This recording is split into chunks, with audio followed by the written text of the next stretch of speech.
Bonjour mes soleils et bienvenue dans cette nouvelle vidéo. J'espère que vous allez bien. J'espère que tout se passe comme vous voulez. Aujourd'hui, dans cette vidéo, je vais vous montrer comment je nettoie mon salon. On va nettoyer en profondeur mes fauteuils, comment je m'occupe des tâches de mes fauteuils. Et si vous cherchez à rafraîchir votre pièce également aujourd'hui, eh ben, cette vidéo est tout simplement pour vous. Sans plus tarder, c'est parti!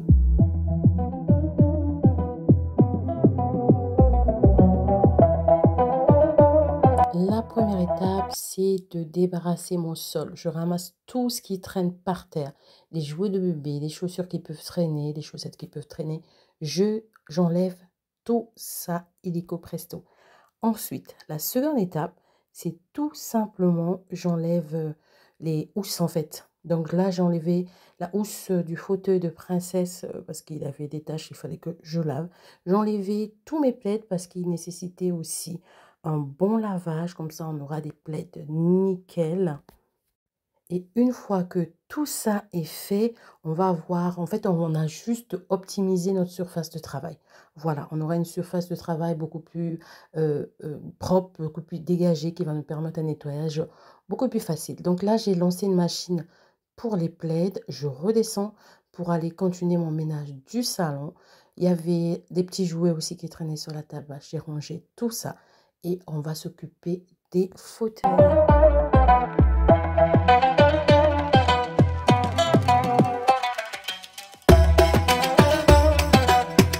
Préparer mon aspirateur. Donc le plus gros, le travail qui va me nécessiter le plus d'efforts, ça va être le nettoyage des fauteuils. Alors donc comme vous avez vu, j'ai préparé l'embout spécial tissu de mon aspirateur. Donc là c'est bon, on peut attaquer les fauteuils. Ce que je fais, je commence déjà par une inspection des fauteuils. L'inspection des fauteuils va me permettre tout simplement de localiser les tâches, de localiser les endroits qui ont le plus besoin ou pas. Parce qu'aujourd'hui, j'ai pas sorti le bicelle, je vais vraiment m'attarder sur les tâches. Donc, le fait de localiser, c'est de savoir est-ce que les tâches sont profondes, quels sont les produits que je vais utiliser aujourd'hui ou pas. Donc, voilà. Ce que je fais, donc je vais déjà commencer par dépoussiérer les fauteuils.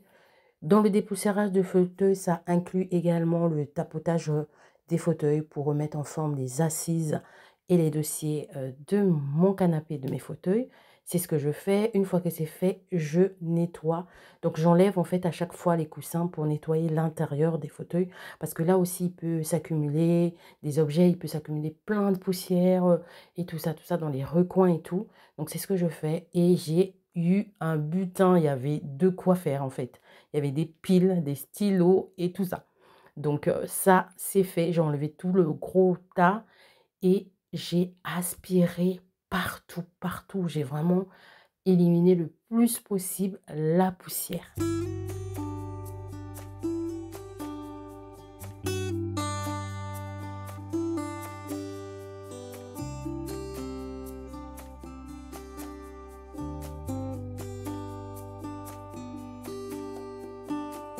Le fauteuil numéro 1, on est OK. Le canapé, on est OK. On va passer au troisième assise, donc le deuxième fauteuil. Alors, ce fauteuil, c'est lui qui avait le plus de tâches. Donc, je vais faire le même processus, en fait. Je vais aspirer d'abord, enlever toute la poussière au maximum. Et ensuite, on va s'occuper des tâches. Donc là, au fur et à mesure, je mets en forme, en fait, les canapés, les fauteuils. Et je viens remettre aussi la décoration, donc à savoir les coussins.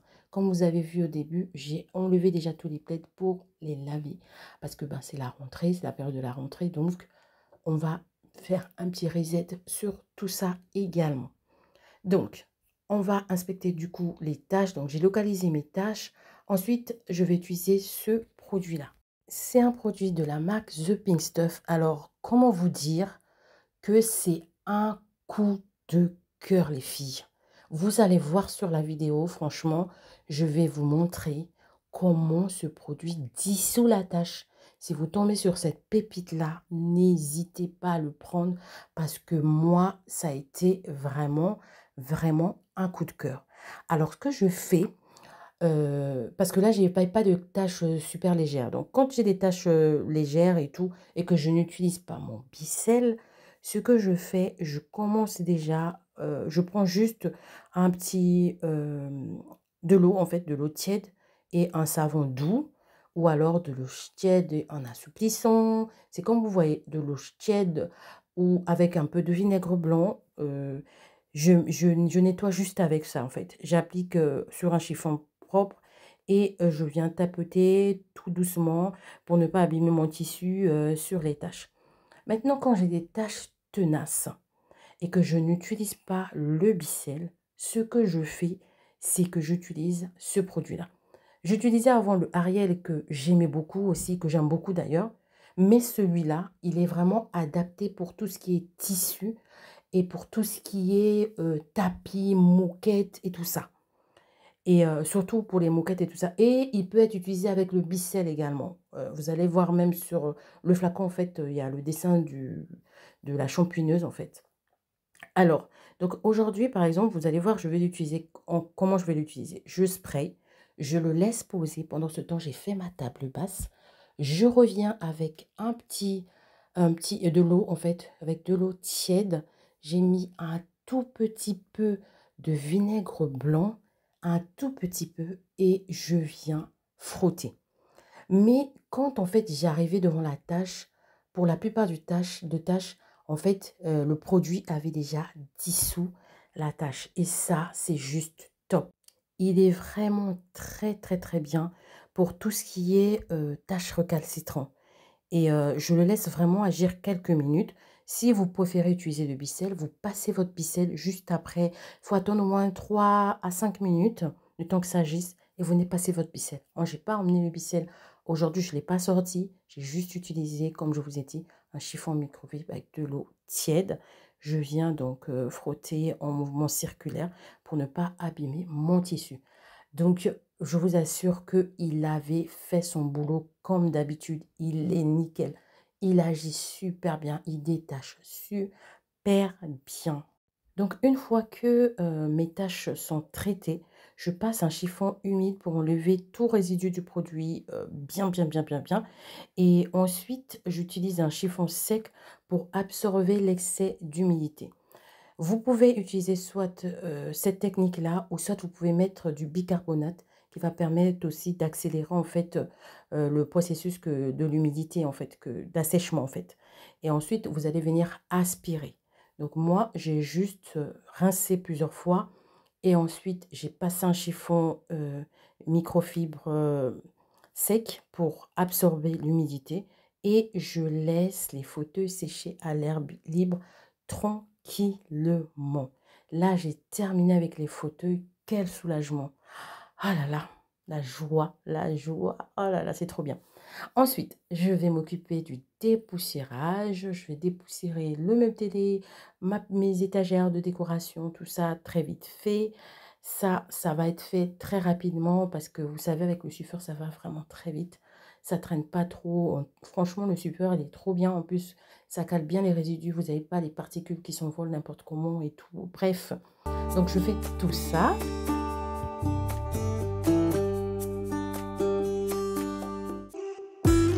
Et ensuite, on s'occupe de la table à manger.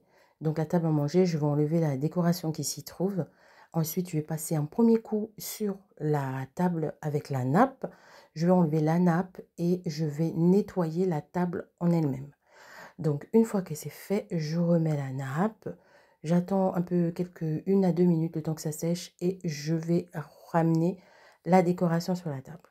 Ensuite, pour le nettoyage du sol, je vais le traiter en 3 fois. Donc déjà pour le nettoyage, je vais commencer déjà par un balai, tout simplement, hein. Pour enlever les plus gros, je balaie le tapis, je balaie les tapis, les 2 tapis, le sol et tout ça, je ramasse. Ensuite, je reviens avec l'aspirateur. Je viens donc après ensuite, aspirer en fait le sol et tout ça.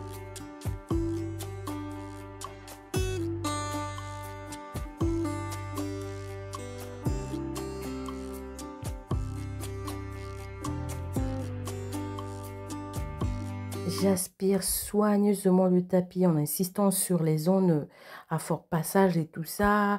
Ensuite, je vais vraiment, correctement, hein, mais vraiment, on ne laisse rien. On aspire correctement les endroits où je trouve que ça n'aspire pas assez. Je mets en mode turbo et c'est parti, on y va. On passe dans les moindres coins et tout. D'ailleurs, pour celles qui me demandent le nom de mon aspirateur, c'est un Cetotech. Vous avez toutes les informations en barre de description.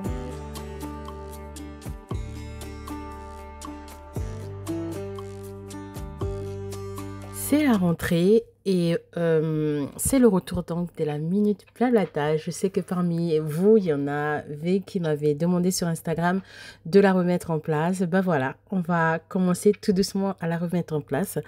Alors, c'est la bonne période. Donc, le sujet dont on va discuter aujourd'hui, ça va être tout simplement la rentrée scolaire. Alors, c'est un vaste sujet, je sais. C'est un sujet assez dense, hein, mais aujourd'hui, je vais parler de l'aspect qui pour moi, de certains aspects qui pour moi ne sont pas assez développés quand on parle de la rentrée. En général, quand on parle de la rentrée, on voit beaucoup plus que les fournitures scolaires, mais derrière, de toute façon, je vais tout développer. Je vais essayer de vous donner plusieurs aspects. Ça va être en fait, dans cette minute Badata, ça sera beaucoup plus des sujets de réflexion. Voilà, voilà. Donc, le premier point que je voulais qu'on discute, c'est tout simplement l'organisation du quotidien. Ah là là. Alors, la rentrée scolaire, on est tous d'accord que ça entraîne une réorganisation du temps et des routines. Il faut adapter les horaires, gérer les trajets des enfants, s'assurer en tout cas que tout soit prêt pour les enfants. Donc, en ce qui concerne les vêtements, les fournitures scolaires, les chaussures et tout ça, tout ça. Le deuxième point que je voulais aborder, c'est tout simplement l'équilibre familial. Et oui, le retour à l'école signifie souvent plus de temps seul à la maison, ce qui peut entraîner à la fois un soulagement ou une source de solitude pour certains parents. La gestion du temps libre et la manière de l'utiliser peuvent être un sujet de réflexion. Les parents, donc, c'est une période pour vous aussi, pour nous, hein, de se recentrer, de savoir, d'essayer d'avoir en fait, de maintenir un équilibre familial, d'essayer de placer nos moments bien-être, d'essayer voilà, d'essayer de s'organiser à ce niveau-là. Ensuite, le troisième point dont je voulais qu'on discute, c'est l'implication dans l'école. La rentrée peut aussi impliquer une participation accrue aux activités scolaires, aux activités extrascolaires, comme les réunions avec les enseignants et les activités de bénévolat. Tout ça, pendant la rentrée, ça reprend. Alors, on va parler aussi des finances, hein, parce qu'on est bien d'accord que à la rentrée, c'est une période quand même de dépenses accrues, hein, avec l'achat du matériel scolaire, des vêtements, de la cantine, des clubs, des activités extrascolaires et tout ça. Voilà, c'est une période aussi assez olé olé au niveau finance. Le cinquième point, et puis le dernier dont je vais aborder, c'est tout simplement le bien-être émotionnel. Ça, les parents, j'y tiens vraiment. C'est une période qui peut perturber tant les enfants que les parents. Les enfants dans le sens où ça peut les perturber dans le sens où ils ont peut-être changé d'école, ils ont peut-être retrouvé une nouvelle classe, une nouvelle maîtresse. Tous ces changements peuvent perturber des enfants ou se sont séparés de leur meilleur ami. Ça peut être une source vraiment de stress pour les enfants.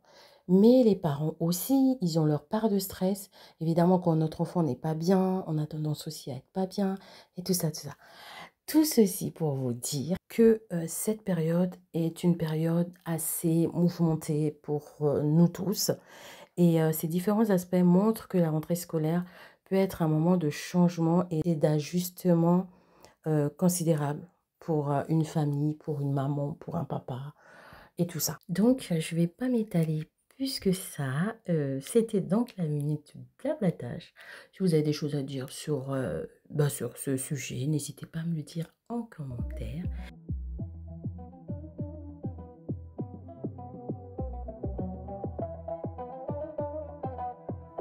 Et voilà, le salon est impeccable. Les fauteuils ont retrouvé leur éclat d'origine. Je suis trop contente.